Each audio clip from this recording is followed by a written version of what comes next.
Phone tapping case కీలక మలుపు తిరిగింది. ఇవాళ ఫోన్ ట్యాపింగ్ కేసులో సాక్షులను సిట్ క్రాస్ ఎగ్జామినేషన్ చేయనుంది. సాక్షుల వాంగ్మూలాలను సిట్ రికార్డు చేయనుంది. ప్రభాకర్ రావు విచారణకు సహకరించకపోవడంతో సాక్షుల స్టేట్మెంట్లను కోర్టు ముందు ఉంచేందుకు సిట్ ప్రయత్నిస్తోంది. ఇప్పటికే టీపీసీసీ అధ్యక్షుడు Mahesh Kumar Goud, MP Eatala Rajender, BJP senior నాయకుడు గుజ్జల ప్రేమేందర్ రెడ్డి, టీడీపీ నేత విజయేంద్ర కిషోర్ బాబు వారి స్టేట్మెంట్లను ఇచ్చారు.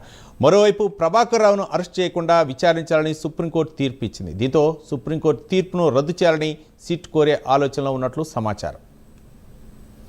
దీనిపై మరిన్ని వివరాలు మా కరెస్పాండెంట్ ప్రవీణ్ అందిస్తారు. ప్రవీణ్, అయితే మనం చూసుకుంటే ఫోన్ ట్యాపింగ్ కేసులు తెలంగాణ రాష్ట్ర రాజకీయాలనే కీలక మలుపు తిప్పినటువంటి ఫోన్ ట్యాపింగ్ వ్యవహారం ఏదైతే ఉందో, ఈ యొక్క ఫోన్ ట్యాపింగ్ వ్యవహారం మొత్తం టోటల్గా ఇప్పుడు రాజకీయ మలుపు తిరిగిందనే చెప్పాలి. అదేవిధంగా ప్రభాకర్ రావు ఎవరైతే ఈ ఫోన్ ట్యాపింగ్ కేసులో మెయిన్గా A1గా ఉన్నటువంటి ప్రభాకర్ రావు ఇప్పటికే సిట్ కార్యాలయానికి 5 దఫలుగా విచారణకు వచ్చారు. 5 దఫలుగా విచారణకు వచ్చిన క్రమం లోపల ప్రభాకర్ రావుని విచారిస్తున్నారు. ఈ నేపథ్యంలో ప్రభాకర్ రావు సిట్ అధికారులకైతే సహకరించడం లేదంటూ కూడా సిట్ అధికారులు తెలుపుతున్న నేపథ్యంలో సిట్ అధికారులు మొత్తం టోటల్గా సుప్రీంకోర్టును ఆశ్రయించాలి అనే యోచనలో ఉన్నారు. ఎందుకంటే సుప్రీంకోర్టులో వెసులుబాటును కల్పించారు. ప్రభాకర్ రావుకు కొన్ని వెసులుబాట్లు కల్పించారు.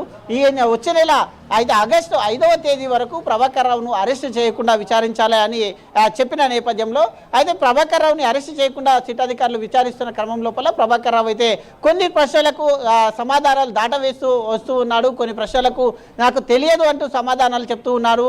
అయితే ఈ యొక్క ఫోన్ ట్యాపింగ్ వ్యవహారంలో మెయిన్గా ఎవరు చెప్తే చేశారంటూ చెప్తూ ఎవరు ప్రభుత్వంలో గత ప్రభుత్వంలో బీఆర్ఎస్ హయాంలో ఎవరు చెప్తే చేశారంటే బీఆర్ఎస్ పెద్దలు ఎవరు నాకు తెలియదంటూ చెప్తున్నాడు. కాబట్టి అయితే ఈ యొక్క ఎగ్జామ్షన్ ఏదైతే ఉందో, ఈ యొక్క వెసులుబాటు ఏదైతే ఉందో సుప్రీంకోర్టులో దాన్ని రద్దు చేయాలంటే అయితే దాన్ని రద్దు చేసే ఆలోచనలో సిట్ అధికారులు ఉన్నారు. కాబట్టి ఆ యొక్క సిట్ అధికారులు మొత్తం వీళ్ళ యొక్క ఏదైతే స్టేట్మెంట్ ఉంటుందో, బాధితులు కానీ సాక్షులు కానీ స్టేట్మెంట్ ఉంటుందో ఆ స్టేట్మెంట్లను మొత్తం రికార్డ్ చేస్తున్నారు.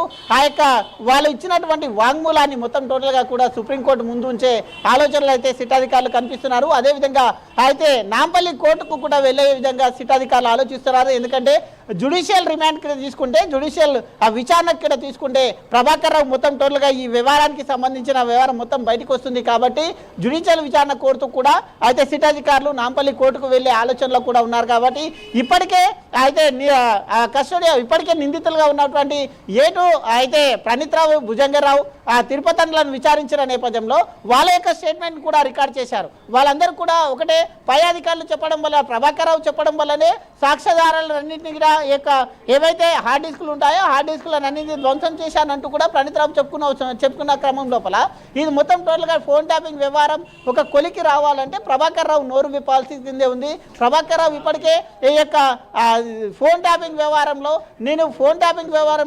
ఒక రివ్యూ కమిటీలో సభ్యుని కూడా లేను, నేను ఏ విధంగా చేస్తాను, అయితే రివ్యూ కమిటీ సభ్యులను ఎందుకు ఈ కేసులో ఇన్వాల్వ్ చేయట్లేదు అని అడిగిన క్రమం లోపల రివ్యూ కమిటీ సభ్యులను కూడా ఇన్వాల్వ్ చేసిన నేపథ్యంలో వాళ్ళ యొక్క స్టేట్మెంట్ కూడా రికార్డ్ చేశారు.